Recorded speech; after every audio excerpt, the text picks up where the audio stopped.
right, good afternoon, ladies and gentlemen, and welcome back to the recap. Michael D'Angelo, joined as always by my partner in crime, Mr. Big D, Daryl Ortiz, and this is our 50th recap. Can you believe it? We've done this 50 times. That's amazing. We have, and gotten better every time. I'm sure some would say otherwise, but hey, improvement is improvement. It's consistency is key. So if anything, we're consistent. But thank you all for the support along the way. Here's to 50 more. Cheers, Yes. Big D. And of the 50th of all the ones it was going to be, gosh, crown jewel. You'll say this is the crown jewel of the recap. At this There point. we go. Yeah. I mean, I couldn't help myself. Oh gosh. So crown jewel was yesterday. You know, it's one of those things that we make fun of it a lot and talk about how it's the speed bump on the way, and you pause all the storylines so you can do this event. For me, that's exactly what it felt like. It did feel like, hey, let's kind of do this weird house show that for me feels meaningless in a lot of ways. And there was some good stuff. There was some good wrestling. There was some stuff that was somewhat questionable as well. But let's just get right into it, Big D. And on the bright side, before we get started, I will say, silver lining, Goldberg did not make an appearance, so we're okay. That is very positive. He didn't drop himself. He didn't give himself a concussion. He didn't. No, he didn't win the crown jewel title and insert himself in a triple threat against Cody Rhodes and Gunther. That probably would have maybe for me improved it slightly. That would have been the most crown jewel thing to ever happen. I swear to God. Well, there was no like big fun cool reveals or anything. No retired people on this one. It was just we're going with. Now we did get this last minute because it was not on our predictions last week. The last minute one was they threw together the Bloodline versus New Bloodline match, 6-man tag, and I was like, what? Like when I was watching SmackDown and I was like, why are you going to do this? Like, don't do this. I had a feeling that was going to happen. I was hoping they would hold off, but I'm torn because I feel like this kind of made sense. So let me explain. So the match starts off, right? You have the Bloodline come out in unison as one unit, as they always do. And then Michael Cole made it a point to point out that, you know, Roman Reigns and Jimmy came out together, but Jay did not. He came out by himself. Yeah. And he came out in his own way, which is cool. And so that kind of sowed the seeds, I guess, of what's going on here. This like I'm going to team up with you for the sake of the family, but I really don't want to. And that kind of played out throughout the whole match. You had a lot of hesitation from Jay to tag in Roman in the beginning. The crowd was wanting Roman. They were chanting for Roman, and Jay just refused. He would just tag in Jimmy instead. I think one time Roman put his hand out to be tagged, and he tagged Jimmy instead. And Jimmy was like, dude, what are you doing? Tag Roman. And he's like, nah. And they just didn't want to. So I think that was again, I love me some storylines. And I think this kind of tied into it a little bit more. And the whole match really, honestly, after watching it, it makes sense to add it. It was really just for the sake of furthering the storyline. This is something you would have gotten on a Raw or SmackDown. Because it was a 6-man tag. You knew it wasn't going to be the end all be all to this feud because obviously not all members were involved. You had the whole, is Sammy on Solo side? Is he not? All that good stuff. Typical thing. Usos look great together as well, just showing off their tag teams. They have not skipped a beat. They look amazing together still. Jacob Fatu just tearing it up as he does. That man will be a future champion in some form or fashion. I know technically, I'm sure people will say technically he was tag team champion. Yes, I know, but I'm talking about singles competitor. He'll have like an IC title or US title reign for sure. I think that was good, and they both teams did really well together. In the end, of course, it just came down to you had a little bit of interference. I think you had just a very little bit, but it was really overall just a clean win, which was weird. It was a clean victory. Clean, but Jacob wasn't a legal guy though. So he wasn't, but he was part of the match. He kept jumping in. He was part of the match, but he wasn't a legal man. So when I was thinking about that, because I was like, it was relatively clean, I was like, no, because Jacob basically, and the same thing, I thought he stole the show the whole time. And he would go in there and like wreck everybody and then leave. So technically, he would kind of just clean up and then let them pick up the pieces. Yeah, and then let them pick up the pieces. So technically, it was a heavily interfered match.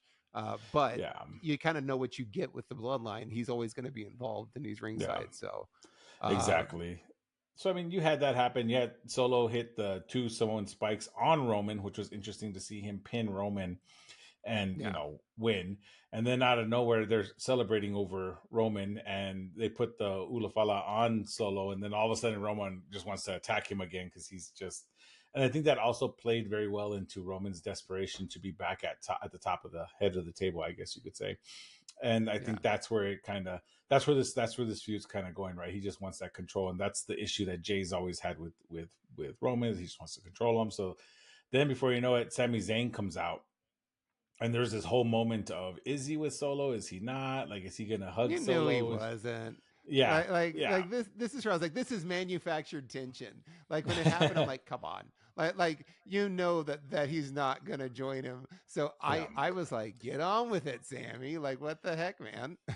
However, you had him, of course, end up saving, but then inadvertently hitting Roman with the haluva kick because Solo wisely gets out of the way. So again, furthering the story, because now you're going to have a split like you did in the beginning. It's kind of like the reverse engineering of the bloodline, right? Like now you're going to have Jay and Sammy kind of on the same page, and Jimmy and Roman kind of, now they're feuding with each other because of that. Not feuding, but they're kind of beefing with each other over that. So we'll see what becomes of it on Raw and SmackDown.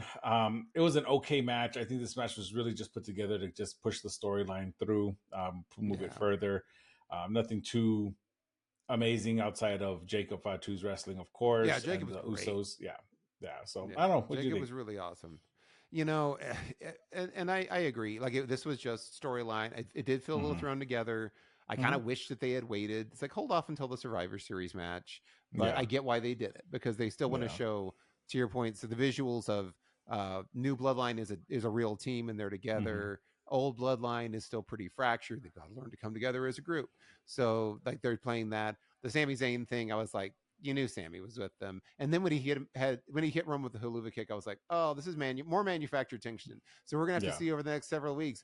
Are they going to learn to get along? It's like, they will. I don't know that we need to waste a lot of time on that story. Yeah, but it is what it is. There was a moment though, early on in the match, or I would say midway through the match, where I could have sworn Roman got pinned early. He did. Jimmy was late on the save. Jimmy was late on the save. So the ref had to stop, which is a cardinal rule. Yeah. Well, it's a cardinal sin. I thought he kind of counted, and I thought I rewound it. Third one, and I was like, and I read it like 3 times, and I was like, it was real close. Like right there, and then pulled his hand back. It was looking at Jimmy like, dude, where the hell are you? Yeah. Well, I was like, oh, match is over.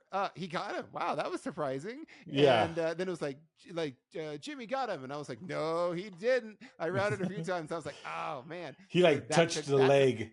He didn't do anything. Barely. Yeah. I was like, okay. And part of it, I was like, maybe it's the camera angle where it was set up where you can't see him coming in. I was like, no. He totally missed the spot. Yeah, totally missed the spot. But it was like it was fine. I think compared to the rest of the card, it was Well, there was no real stakes here in this match, so it didn't really matter. Yeah, I mean, no stakes felt like the theme of the day. Because when we got to the women's tag match, you knew Jade and Bianca weren't going to lose, of course, and they didn't. Of course, they didn't. They retained as they expected. For this one, I did like the only 2 competitors rule at a time. So I felt like that made it less like frantic and frenetic, where if it was just like a big tornado thing, then you would have like all sorts of problems. So I liked that. It was a little slow going at times, but it picked up towards the end. I think it got better, and it was entertaining. I got entertained by it. Chelsea Green was doing the comedy thing where she was like, is she going to do like a moonsault? And she goes down to the second rope and then goes down, and then she just jumps into Piper's arms. You got a little previews of Jade Cargill versus Lash Legend and what that could look like, because clearly I think they'll get to that point where they'll have them do a one-on-one match. Hopefully Jade's ready for that at this point. I think Lash is. Jade, I'm not 100% sure on. Io Sky was great. Like, she's always great. And they were talking about her being, she's the most underrated superstar. I was like, I don't think she's underrated. I think she's underappreciated. She's underutilized. That's for sure. Underutilized. Yeah, certainly. But she was awesome. You had a nice sequence at the end where everyone was kind of hitting finishers on each other. And then Jade and Bianca actually won by hitting the Doomsday device on Piper, which was very cool. Nice callback. Yeah, it was a great callback. I enjoyed that. That's how they retained. It was a little bit different. It was solid. I liked it, but I really did look at it as, this is, like I never felt like there was ever really anything in doubt here. I didn't feel like there was a possibility that they were going to lose. So it was fine for what it was for me. But what did you think? I agree. I mean, I kind of knew that the titles were not going to change hands. They seldomly do at Crown Jewels shows. I know sometimes it still happens, but Mr. the Fiend. Yeah. Poor Bray. But yeah, Mr. Bray. Yeah. Yeah, but I didn't really. I enjoyed the match better than I did the first one. Yeah. I think this match was good. There's a lot of good spots. Lash Legend and Jakari Jackson, sorry, looked great. They're very, very talented. I can see why they're moving them up. I think that's great to see.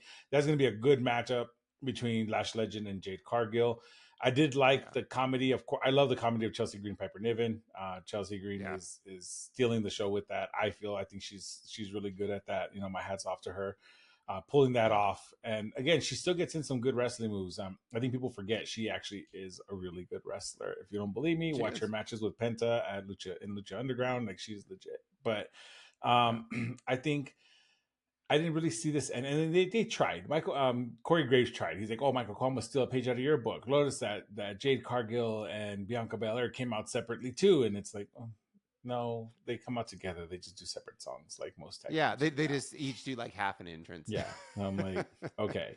Reaching. Although they've got to change. They've got to change Jade's opening though. Like I don't like the monotone. A storm is coming. You know what it reminds me of? They gotta read.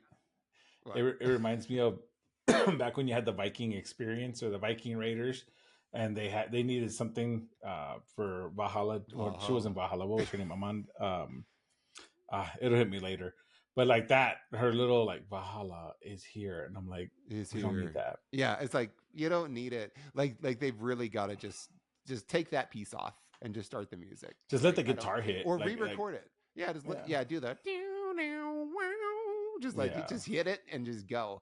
Like that always just takes me out of it. But I mean, her theme song is great for her. It's fitting. It's very fitting. It suits her very well.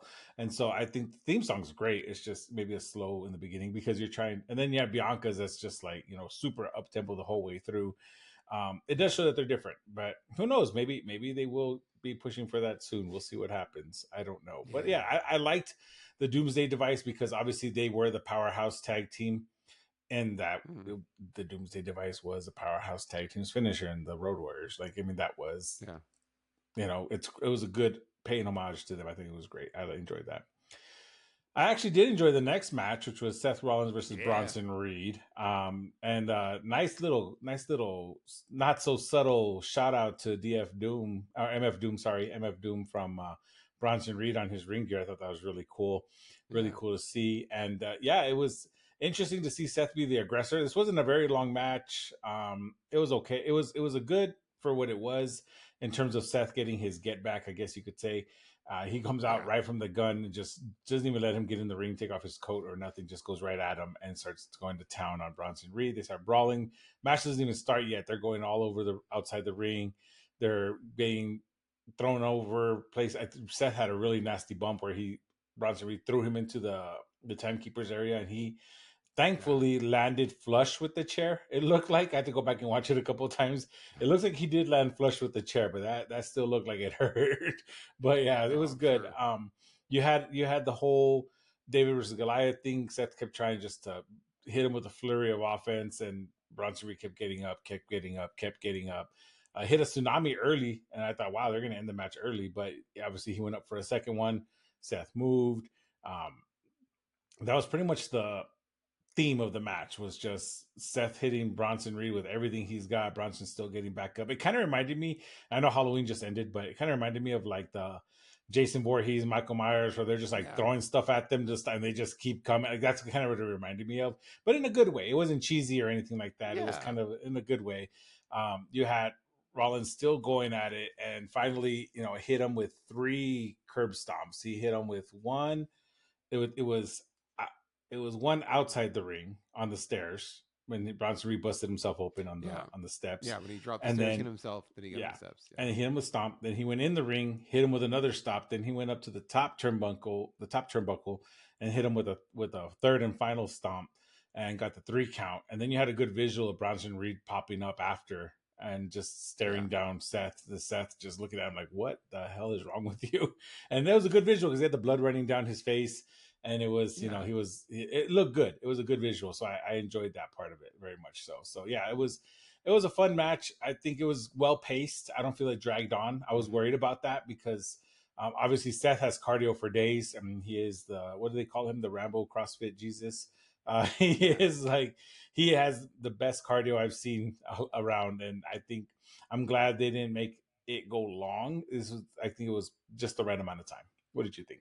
I agree. I enjoy this was my match of the night, if you can believe it. I enjoyed this one. I thought the pacing was great. It exceeded my expectation. This was funny heading into this one. I think this one I was probably the least excited about heading into the show, and I enjoyed this one the most. I thought pacing was good. There was a lot of good spots and a lot of big bumps.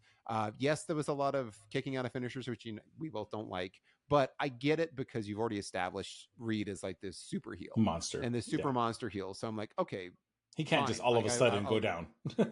Yeah, all of a sudden it kind of like, oh, it's one curb stop and that was it. So I get it. He had to do the super curb stop, which I love that it's always super as soon as you get up to the top rope because it's like he hit him with a super curb stop. So that just when it comes from the top rope, they just add super onto it.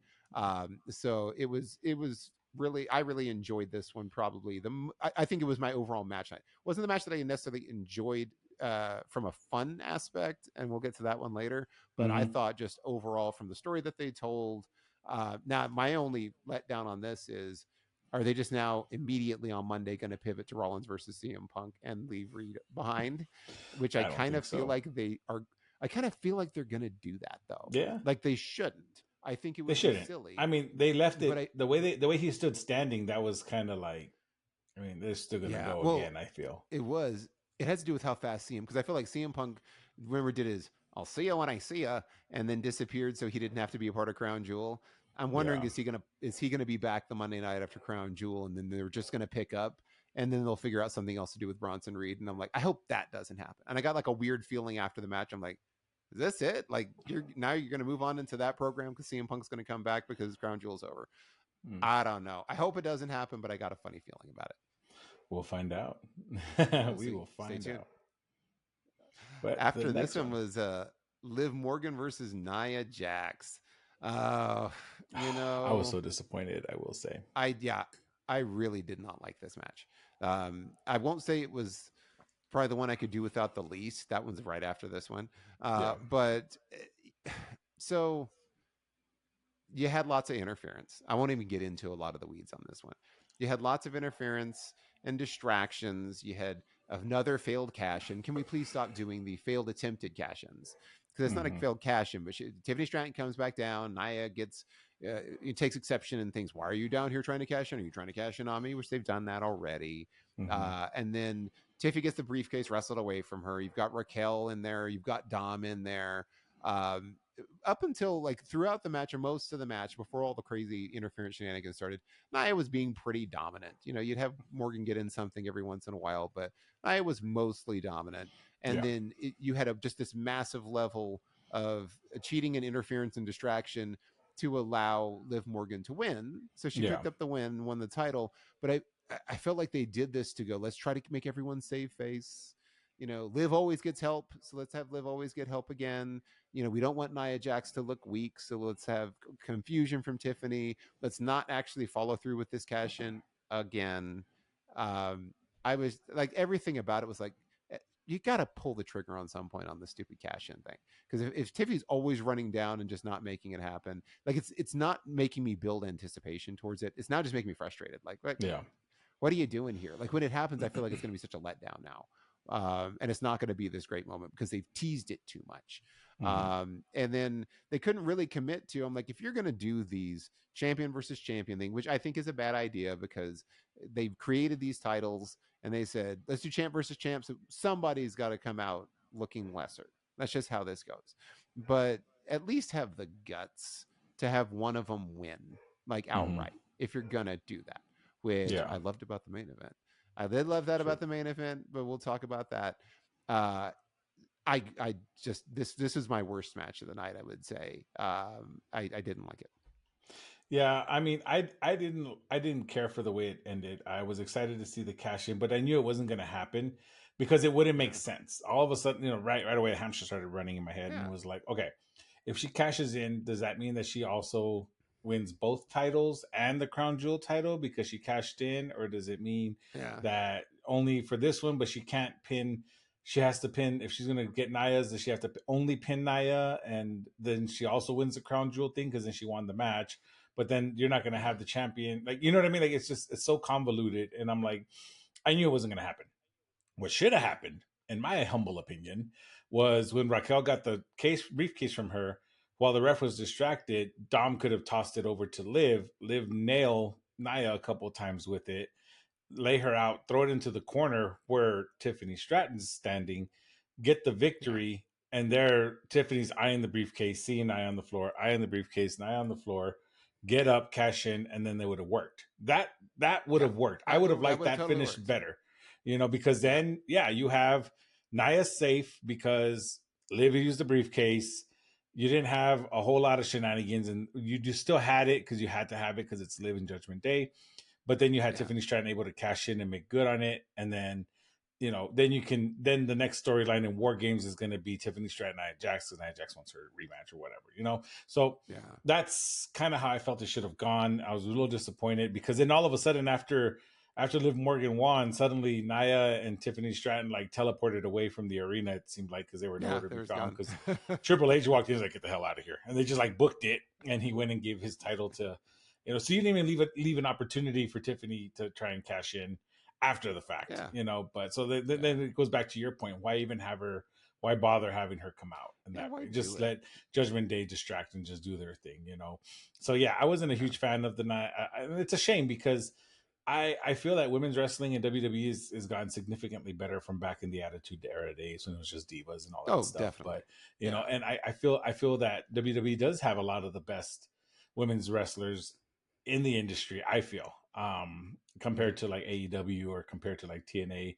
You have those that are really good in TNA too, but I just feel that the roster on WWE is like super stacked, and I think it is. It's a shame. We saw that earlier in the women's tag match. Like everybody that was in that match is legit. They're all really, really good. And it's just a shame because I feel like more could have been done if they were going to go that route with Tiffany coming out. I feel like you're right. It does lessen the impact of her even coming out anymore. So who knows when she's going to try and cash in? We'll have to wait and see. But one thing we didn't have to wait for was a no contest finish, which was Kevin Owens, Randy Orton. The match didn't even start. They just like went at each other from the beginning. This goes in my list of almost worst match of the night, but you got to have a match for it to be worst match of the night. Yeah, it wasn't. I mean, they didn't even start. They just, went at each other. And I get it. You want to build the heat. This should have been like a Raw segment. This shouldn't have been the actual PLE match. Like, you know what I mean? It shouldn't have been the PLE match. Like this should have happened on SmackDown or Raw is what this should have happened. And that's when that should have happened because this was just, although I did enjoy the spots, you had Randy Orton hitting RKOs on everybody, including his own GM, and which I'm sure we'll hear that what was the happened. Best spot was the RKO and Adam Pearce was the best spot for me. I was like, for what it was, I was like, okay, that was fun. The rest of it I could have done without. Yeah, I mean, it was there, I guess. No, I was just disappointed. I think that's really what it was. I was just super disappointed in the fact that it just didn't really amount to anything, really. I mean, you got the ref get stunned. Okay, cool. But then you had Nick Aldis, which I thought was hilarious because Nick Aldis was just like standing in the way and he kept like having to move out of the camera angle because he was just shown just standing there and he like side shuffle out of the way. And then the camera shows him and he like side shuffle the other way. And I'm like, dude, get hit already. Like somebody just hit him already. But that didn't happen. But I don't know. I get it. I get they're trying to build a blood feud and I get they're trying to like build it up more, but I just feel that stuff like this is what makes this feel like a glorified house show or just like an extra Raw. I feel if that makes sense. Well, because there was already 7 matches, so this is where I'm like the show felt a little bloated already, and if you got to cut something, like this is the thing. To your point, this could be done on Raw or SmackDown. You could have done it on Friday night and just got that out of the way. It didn't make sense to do it here. But we did it anyway. And yeah, it felt like a waste. That's where I was like, gosh, like this whole segment could have shaved some time off of this event. Because since they kept adding and adding and adding and adding matches, totally could have thrown this off. Yeah. But and then after the next one, go ahead. Yeah. No, go ahead. This was LA Knight versus Andrade versus Carmelo Hayes. This was my most fun match of the night. Like I had a lot of fun with this one. This was my match of the night. Honestly, I really enjoyed it, and that's why I was like, in terms of like the storytelling from, like I like the storytelling, like kind of complete package from Rollins and Reed. This one I enjoyed just from a wrestling standpoint. I was like, this was the most fun. Good pace, lots of action. You know, we have seen obviously Andrade and Carmelo have great chemistry together because they've done this like 8 times, and probably many more house shows. It was fast and furious, lots of high impact spots. You knew LA Knight was going to retain. So again, there's like, there was no stakes. Like you knew that he wasn't going to lose the title here. The finish I thought was freaking awesome. I love the finish. Yeah. I thought it was so freaking good because Hayes went for that kind of tilt-a-whirl face buster on Andrade, and as he was coming down, LA Knight grabbed him and hit the BFT at the same time. So you had Andrade and Hayes both taken out, and then he got the pin.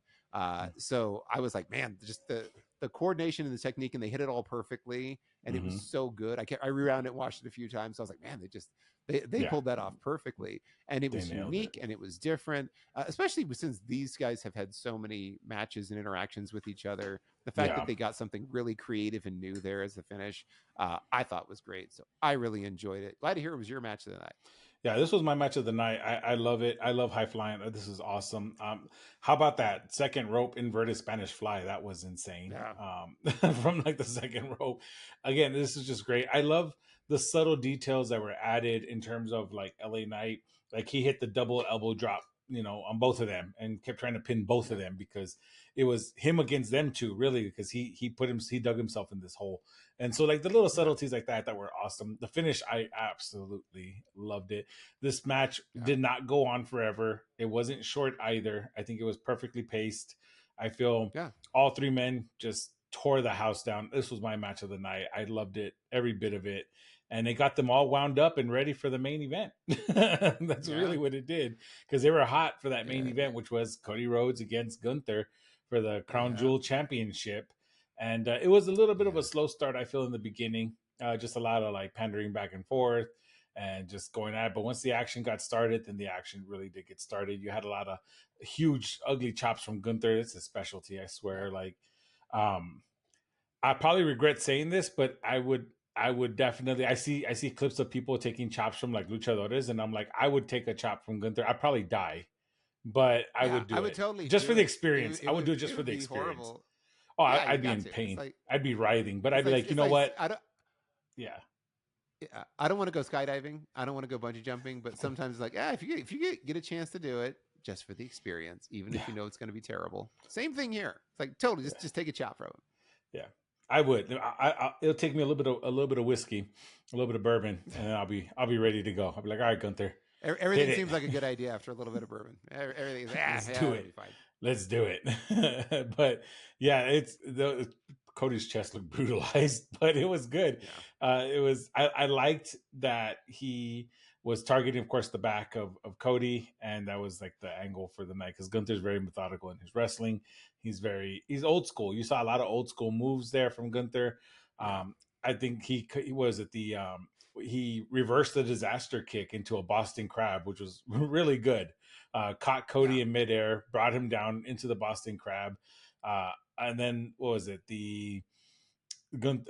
Gunther got 2 crossroads, but still kept getting up. And then Cody tried to go for the super cutter because it was off of the top rope, super cutter. Yeah. And he got caught with a sleeper hold, which again, paying homage to Bret Hart, kind of did the same thing, rolled it up into a pin and got the victory. This match, it went on a little bit longer, but it was good because the crowd was super into it. They were cheering for both. It was a lot of back and forth. You had the power bomb from Gunther, which Cody kicked out of, which of course, like you said, we're not fans of that, but considering the stakes and it's 2 champions, you know what I mean? Like it's 2 champions. Like these are the top of their food chain in each respective roster. So you expect them to have a little more in them than your average competitor.